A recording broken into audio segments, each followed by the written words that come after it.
Good day, everybody.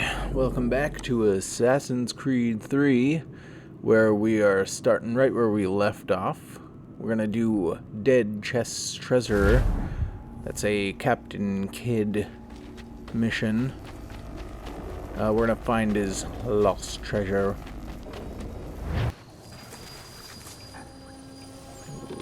Dead Chest Island, 1774. Ship's graveyard's just around the point. Can't miss it. The men say Abel Owens was aboard one of the doomed vessels. If it's true, you'll find what's left of him here.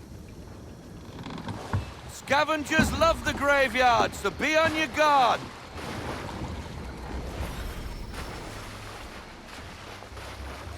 Sounds like we have other people to worry about here as well. We'll deal with that when the time comes.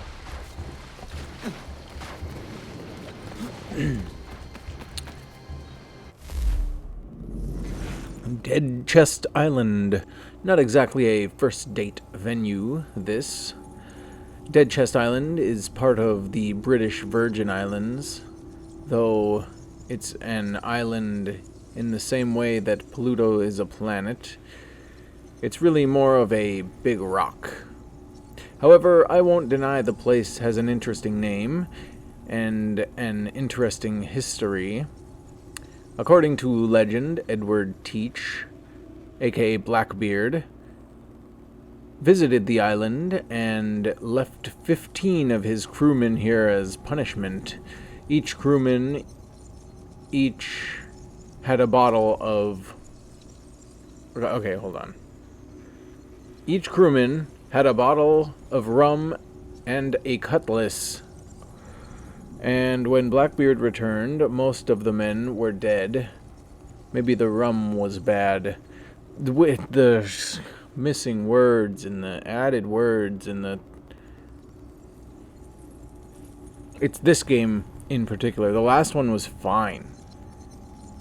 Why is this so bad? I just want to know who did it. And who didn't check it. Ubisoft, come on, man. Do we just not care anymore? Are the internet memes true? Anyways, Robert Louis Stevenson wrote a song about that story. You may have heard it. Yo ho, and a bottle of rum. 15 men on a dead man's chest. Of course, Stevenson wrote Dead Man's Chest, and the island's name is Dead Chest, but that's the rhythm of poetry for you. And I think the link is fairly clear.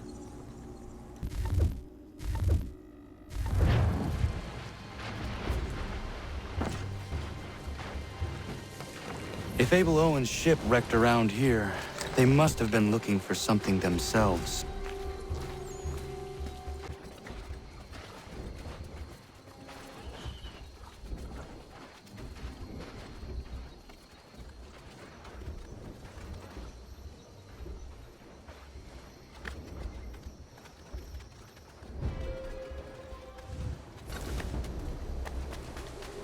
Another ship.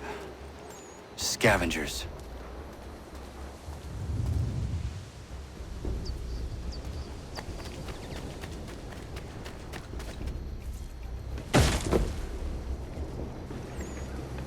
Put that down! Piss off! I found it! 'Tis mine! Stop!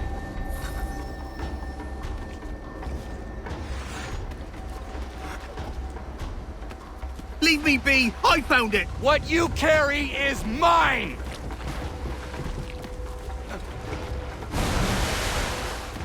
Nice try! Not that easy.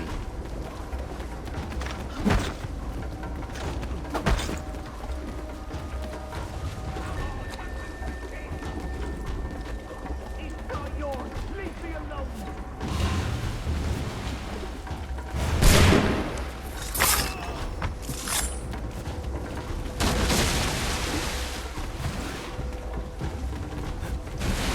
Why are you taking me? I've done nothing wrong!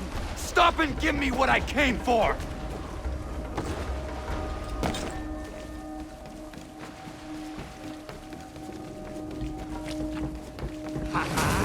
What's mine is mine! Oh, Hand it over! sorry, mate. Looks like you lost this treasure hunt.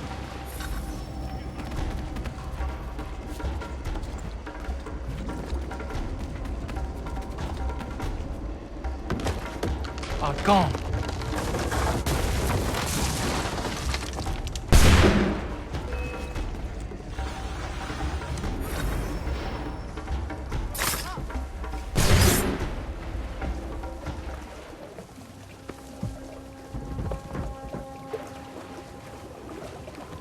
Near the wolves' abode. And with that, we get our scrap of paper, or cloth, whatever it is. And we can go to the next one.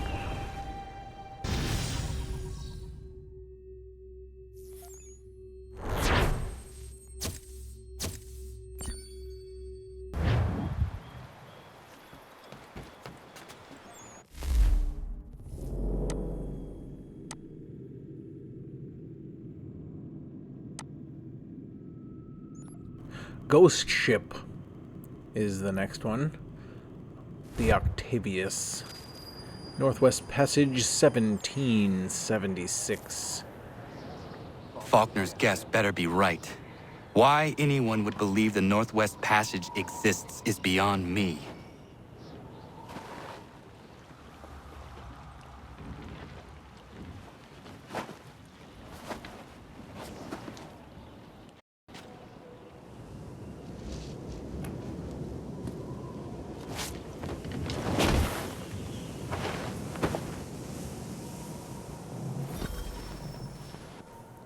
Let's go through our frozen hellscape and get to what we're looking for. Hey, Connor. The Octavius. Hendrik Vanderhall's first and last captaincy.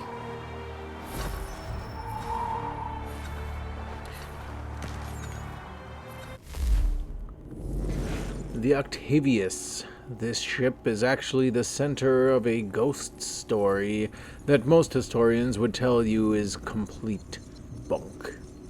Unlike all other ghost stories, of course. And yet, here we are. According to legend, the Octavius was captained by Hendrik Vanderhall, who once served as quartermaster for Captain William Kidd. In 1761, the ship left England on its way to Asia. The captain and crew made the dangerous passage around Cape Horn, and a year later, the ship was completely stocked and ready to return to Europe. No one knows why, but Vanderhall decided to return home through the Northwest Passage. At the time, no one had ever even found a sea route through the north, making this decision akin to suicide. Unsurprisingly, the ship disappeared en route, presumably sunk or locked in the ice. That's when things get really interesting. Sometime in the 1770s, the crew of a whaling ship found the Octavius floating off the coast of Greenland. The crew inside had all frozen to death, including the captain, who was frozen in the process of writing a log entry dated 1762. That means that the crew of the Octavius died, and sometime in the intervening years, the ship made the Northwest Passage by itself. Yup, definitely ghosts.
Hendrik Vanderhall. Captain Kidd's quartermaster turned captain himself. The path you sought never existed, Hendrik. I hope your suffering was short.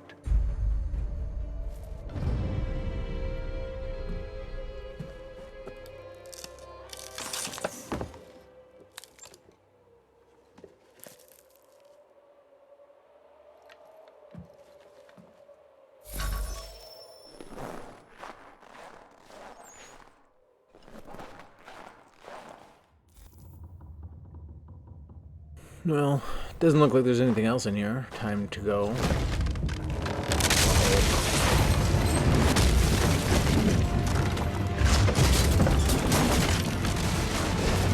I need to get out of this thing. Perhaps the spirit of Vanderhall doesn't I want must us get to out. take his treasure.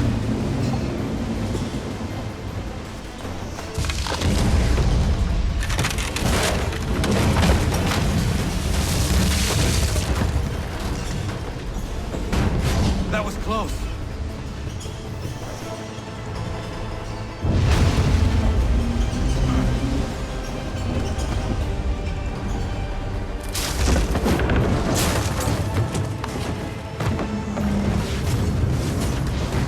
Whoa!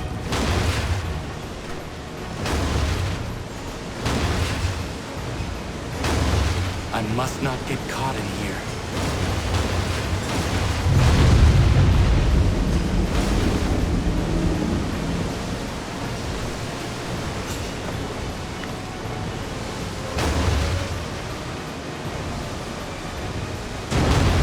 There's not much time.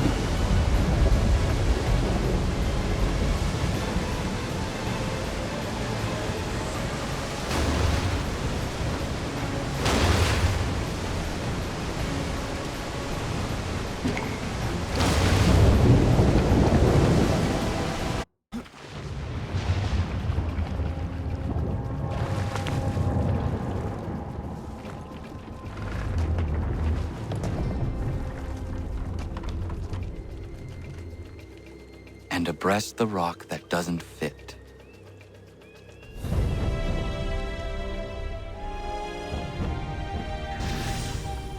A little bit cryptic.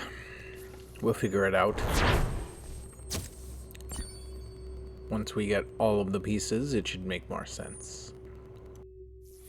After that bit of adventure, I think we'll let Desmond have a short break. We'll read some of those emails that we had missed from before returning to Boston. Alright, when we get onto the computer here, I'm gonna pretty much skip right to the messages that are new, read them off, and then basically jump right back into the Animus. I was out exploring down here, but there's really nothing new, so. This first one here is from Rebecca. The subject is, am I the only one? Which I suppose would be a question, but she put a period. Anyways, sent on November 19th, 2012 at 9:40 to Desmond, Miles, William Miles, and Sean. And the message says, who thinks we should buy a few space heaters? Maybe a couple of jackets too. It's cold down here. I sort of figured that as we powered the place up, it'd turn on its climate control systems or something. Guess not. Maybe the first civvies like it this way. All I know is I don't.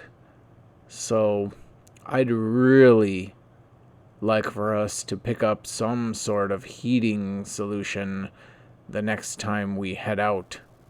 Please? And the final message from Sean Hastings. Subject, annoying.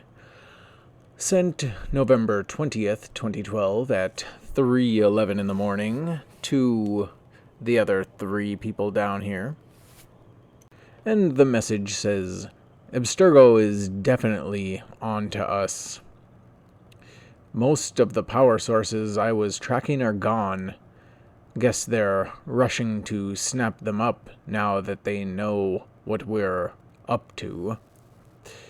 We've got the other cells scouting for us, running interference, trying to grab anything they can.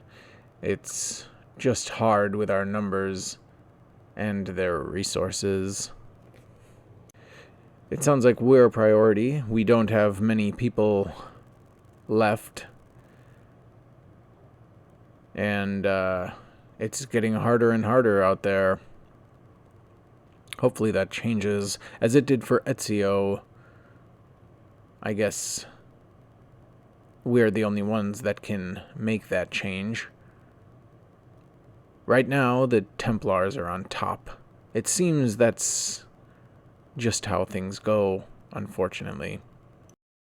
And then after that, we let Desmond stretch his legs and run around the tomb. Call it a tomb. And then we jump back into the Animus. Right here in Boston. And we're going to head over right to our main objective to start off. Send 3 ships back, cargo and all. Aye, but Governor Hutchison refuses to let them leave. Wants us to take the tea, pay the duties, and say thank you kindly to the king. The king can kindly kiss my arse. You'd like that, wouldn't you? You can kiss it as well. Enough! What hope have we of resisting if we're arguing amongst ourselves? If Adams keeps giving these speeches, he's up to it.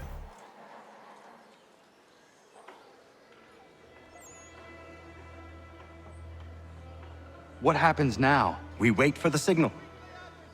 What signal? This meeting can do nothing further to save the country. That one.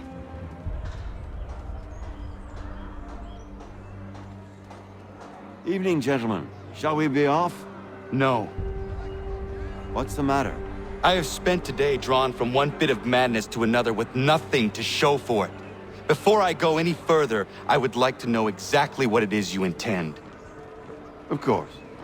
First, we make our way to Nathaniel Bradley's house to fetch the rest of our little group. Then it's on to Griffin's Wharf, where we board the ships and dump the tea. Simple as that. Simple seems a bit charitable. Cheer up, Connor. For tonight, we are all victors. The Sons of Liberty get to send a message to England, and you rob William Johnson of his financing. Your village will be saved. I've an idea. Why don't you lead the way? That should keep us out of any further trouble. Am I right? Boston, December 16th, 1773. Damn it, more guards. We need to turn the crowd's anger to our advantage. Say the word, Connor, and I will make it so.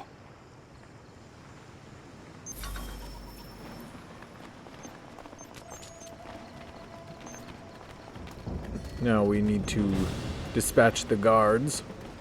But first, let's read about the Sons of Liberty. The Sons of Liberty was the name given to a number of protest groups that formed to protest the Stamp Act and stayed together afterward, organizing anti-British rallies and enforcing boycotts in the lead up to the revolution. It was like a friendly club for angry men. Although the groups would later become more coordinated, they started separately. Sons of Liberty was usually the choice for a name because it was a popular phrase meaning colonist at the time. As you might predict, given the name, the Sons were mostly middle class and, yes, male. Merchants, lawyers, politicians. Paul Revere was likely a member of the Boston group. To give you an example, the Sons, in all of the colonies, weren't above using violence and intimidation to get their way. Who was? They threatened all of the stamp distributors into resigning, with the Boston group going so far as to destroy the local distributor's office and parade him through town before he quit in a very public and likely terrified resignation speech. Given that, it probably won't surprise you to learn they earned a reputation for being the radical wing of the Patriots, rallying the people and sometimes losing control of them. A public protest in Boston turned into an angry mob that burned the governor's mansion. Some groups of the Sons were also known to tar and feather British officials, and sometimes loyalists. You know, standard good guy stuff. What a real terrific way to blow off steam.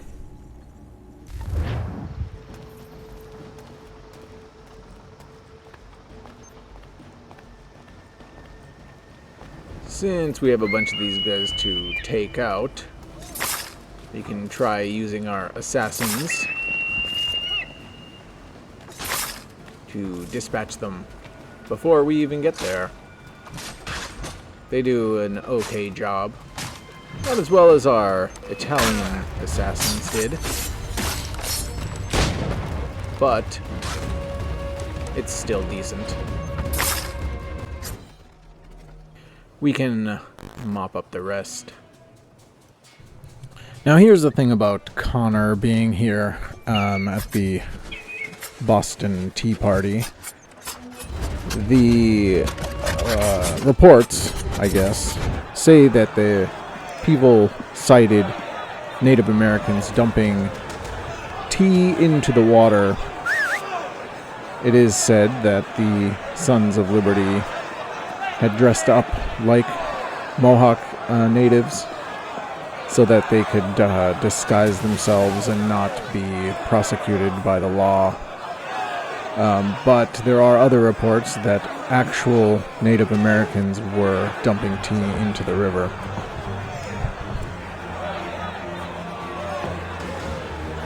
Regulars!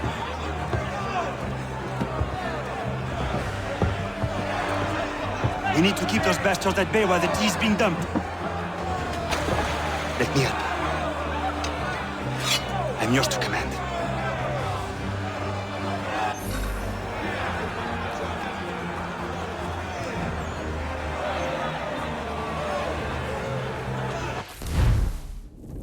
Boston Tea Party, date December 16th, 73. This is one of the key events leading up to the American Revolution. Protesters, some dressed in Fox native garb, boarded 3 ships docked in Boston Harbor and threw their cargoes of tea overboard to protest British taxes. Throwing tea into a harbor probably broke the world record for making the biggest cup of tea ever, though if there is one statement guaranteed to rile a Briton, it is the unnecessary waste of perfectly good tea. So simple enough, but the lead up is a bit more complex. The East India Company actually wanted to sell the tea to all of the colonies at a cut rate, boost its flagging profits. However, taxes on the tea would have to be paid to the British the instant the tea was unloaded in the harbor. And the colonists had a long-standing problem with paying taxes to Britain when they had no representatives in British Parliament offering discount tea while still collecting the tax on it was viewed by the colonists as a trick to get them to agree to Parliament's authority over them. Protests turned back ships carrying tea to New York and Philadelphia, and if that had happened in Boston, the problem would have been solved.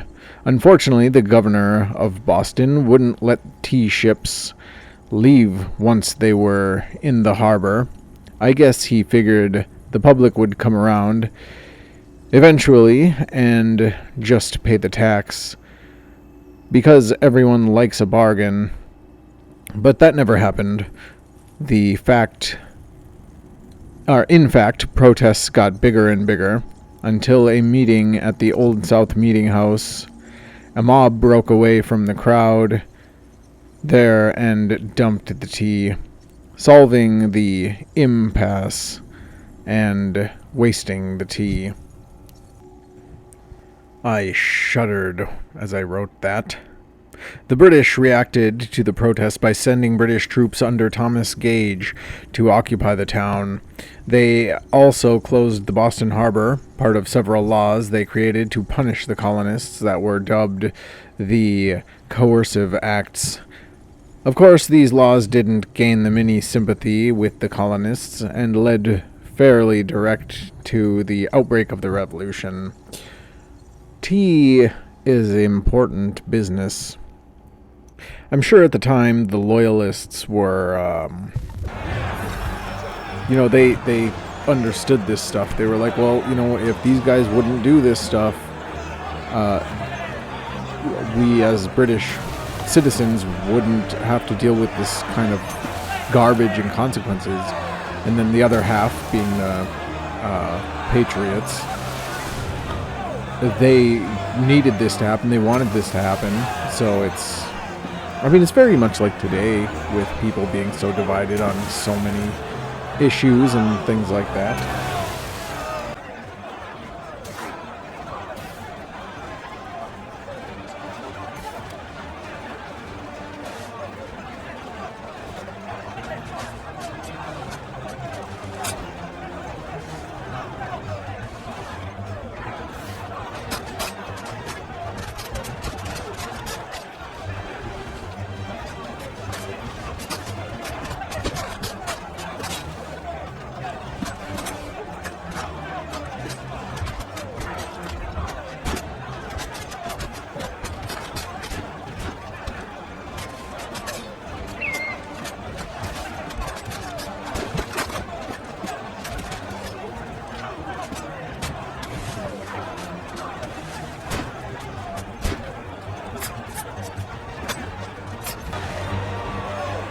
We've done it!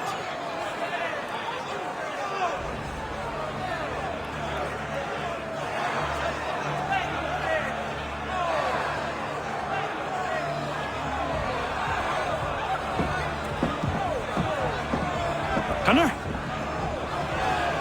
We saved the last one for you.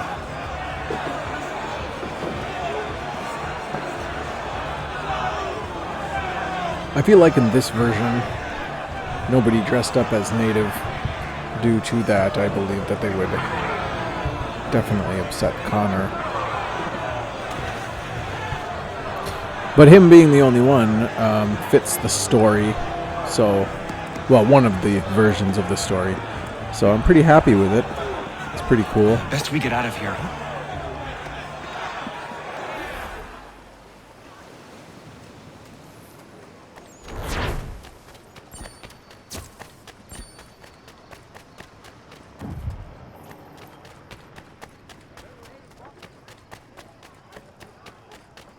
Now we can read a little bit more about the Boston Tea Party. Tea chest destroyed. A most curious and remarkable event took place on Griffin's Wharf, Boston, Thursday, 16 December. An assemblage of individuals dressed in buckskin with their faces painted in the fashion of Indian natives convented at the wharf and proceeded to board the Dartmouth, the Eleanor, and the Beaver in orderly manner. These Indians, or perhaps no, as was the general dissent of those who witnessed these events, equipped themselves with small hatchets, which they denominated as tomahawks. These ships held within their cargo chests of tea, numbering 300 to 400. The commanders of the vessels had publicly declared that if the rebels, as they were pleased to style the Bostonians, should not withdraw their opposition to the landing of the tea before the following day, they should, on that day, force it on shore, under the cover of their cannon's mouth. Once aboard, the presumptive Indians opened the hatches and made to take out the chests of tea and threw them overboard, first cutting and splitting the chests with their tomahawks, so as thoroughly to expose them to the effects of the water. In about 3 hours they had thus broken and thrown overboard every tea chest to be found in the ships. During the time they were throwing the tea overboard, there were several attempts made by some of the citizens of Boston and its vicinity to carry off small quantities of tea for their family use. To effect the object, they would watch their opportunity to snatch up a handful from the deck, where it became plentifully scattered, and put it into their pockets. Some of these same were met with kicks and hooting by the presumptive Indians. Earlier on this day, there was a meeting of citizens of the county of Suffolk convened at Old South in Boston for the purpose of consulting on what measures might be considered expedient to prevent the landing of the tea or secure the people from the collection of the duty. At that meeting, no satisfactory answer was obtained after inquiries were sent to Governor Hutchinson, and Mr. Adams concluded with the observation that the meeting could do nothing further to save the country.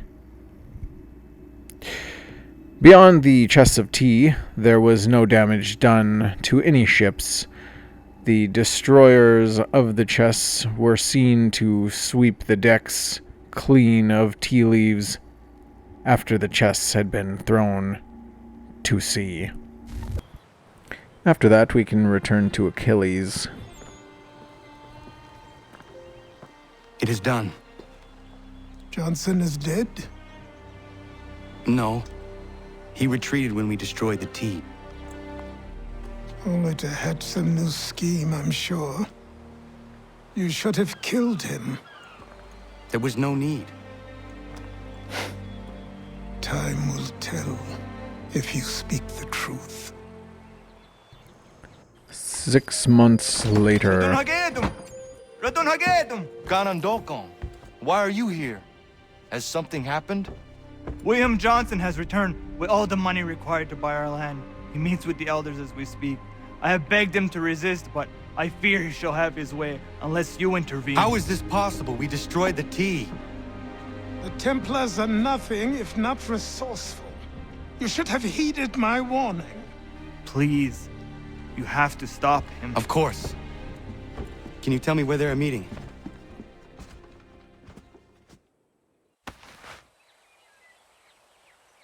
If there's any for sures about the Templars, it's that they're going to figure out a way if they are not killed.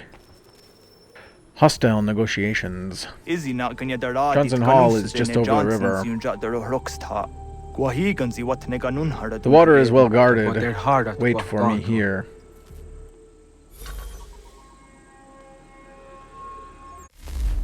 First, we'll take a quick break and read about the coercive acts, sometimes called the Intolerable Acts, were a series of laws passed by British Parliament in response to the Boston Tea Party. Among other things, these laws replaced the elected Massachusetts legislature with an appointed one and closed Boston Harbor until the East India Company was reimbursed for the tea, which, let's be honest, was never going to happen. The acts were a major blow against Massachusetts' economy and self-government. The acts got their name because British Parliament hoped that the crackdown would coerce the citizenry into behaving like good little colonists and stop the violent protests, lest the same thing happen to them. Unfortunately, the acts had the opposite effect. It made it easier for Whigs to argue for independence and difficult for the Loyalists to argue that Parliament had their best interests at heart. It seems nobody likes a bully.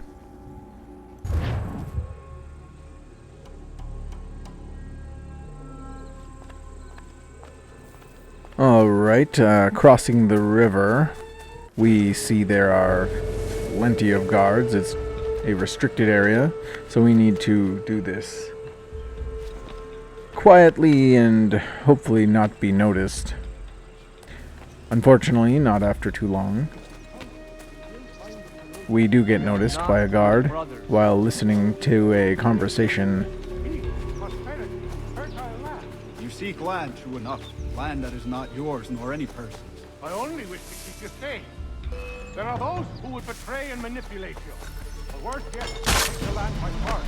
We are all too aware of the expedition people send against us. What do you mean, Mike? We are all one. We should act this way. How? By signing our lands over to you? Then I'll be as one, dead forever? Sir William may have a point. What hope have we against their black powder and iron? The spirits will guide us, as they always have. Did you not guide us here? Yes, that we might unmask the great betrayer. This is a mistake. We should sign.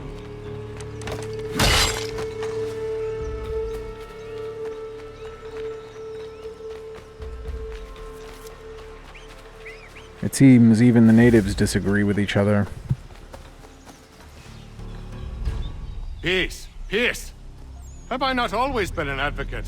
Have I not always sought to protect you from harm? If you wish to protect us, then give us arms, muskets and horses that we might defend ourselves. War is not the answer. We remember, Stanwix.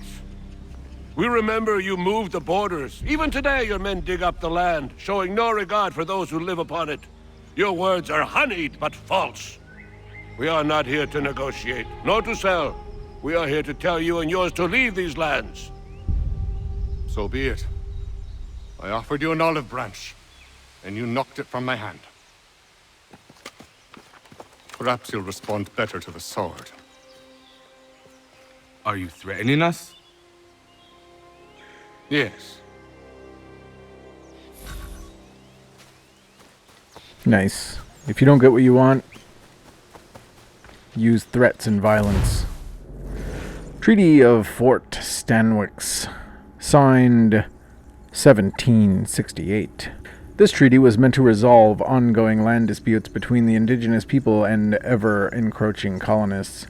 King George III had established a boundary line in 1763, but it had no basis in reality. Colonists were already living west of the line when it was drawn. Not to mention the land wasn't really the king's to divvy up. I'm sure that just slipped his mind. Kings can be notoriously forgetful, the poor darlings, when it comes to the rights of others. Members of the Iroquois Confederacy met with William Johnson at Fort Stanwix to negotiate a new boundary line on behalf of themselves and other smaller nations like the Shawnee. I use the term negotiate rather lightly. In reality, the Iroquois didn't have much choice in signing the agreement.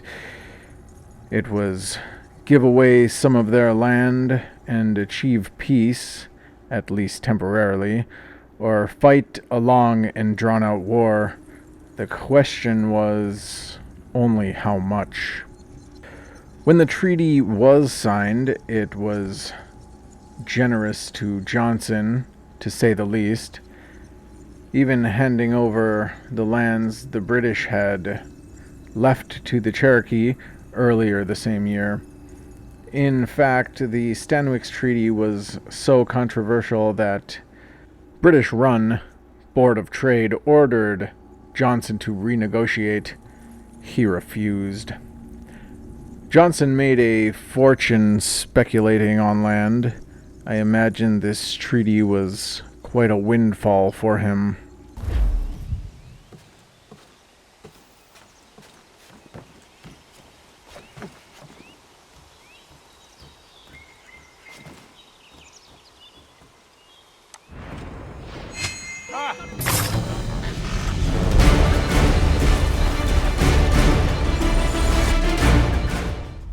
Oh no. What have you done? Ensured an end to your schemes. You sought to claim these lands for the Templars. Aye, that we might protect them. Do you think that good King George lies awake at night, hoping that no harm comes to his native subjects? Or that the people of the city care one whit about them? Oh, sure. The colonists are happy to trade when they need food or shelter, or a bit of extra padding for their armies. But when the walls of the city constrict, when there's crops that need soil, when there's no more enemy to fight, we'll see how kind the people are then. The colonists have no quarrel with the Iroquois. Not yet, but they will. 'Tis the way of the world. In time, they'll turn. I could have stopped it. I could have saved you all. You speak of salvation, but you were killing them. Aye, because they would not listen. And so, it seems, neither will you.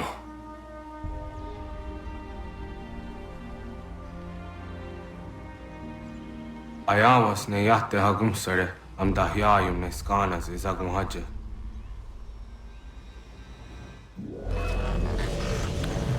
Now we gotta get out of here.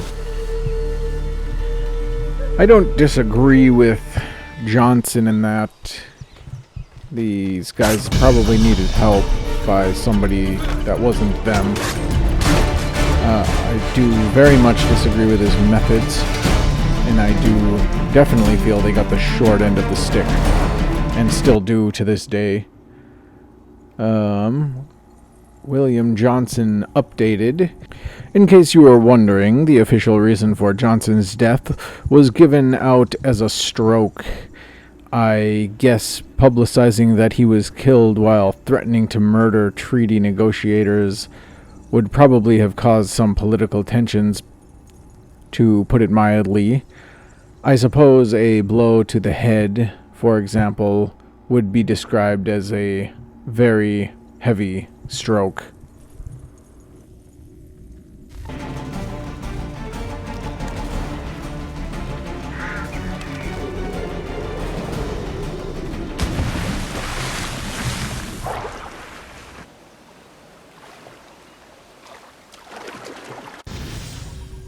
In escaping the area, we complete the mission, as well as completing sequence 6.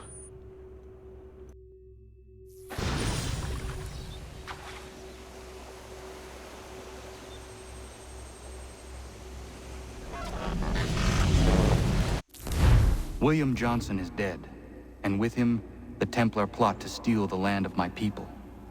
But in ending this threat, I have revealed another. On his body was a letter addressed to John Pitcairn containing orders to root out and destroy Patriot weapons and supplies. Should he succeed in this, the colonists will be unable to maintain their resistance, and the Templars will surely take control. So long as Pitcairn lives, the danger remains. I need to find him.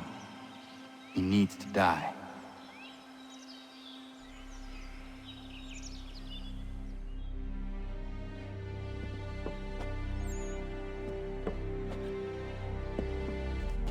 I thought it might bring clarity or instill a sense of accomplishment, but all I feel is regret.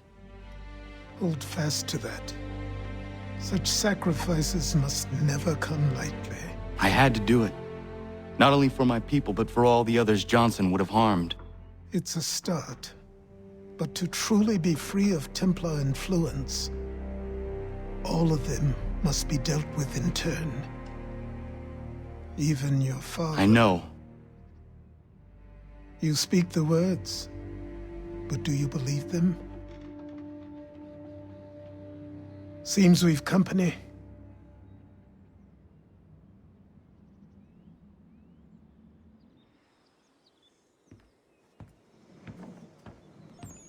What is it? A request for aid from Paul Revere. Seems the Redcoats are up to something in Boston. Guess you made an impression on the Sons of Liberty. They mistake me for one of their own. Please tell Mr. Revere he has my sympathies, but I cannot help at present. You might wish to reconsider. John Pitcairn is mentioned by name. Where am I to go?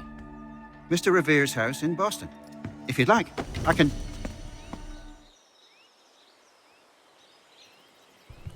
Be nicer, Connor.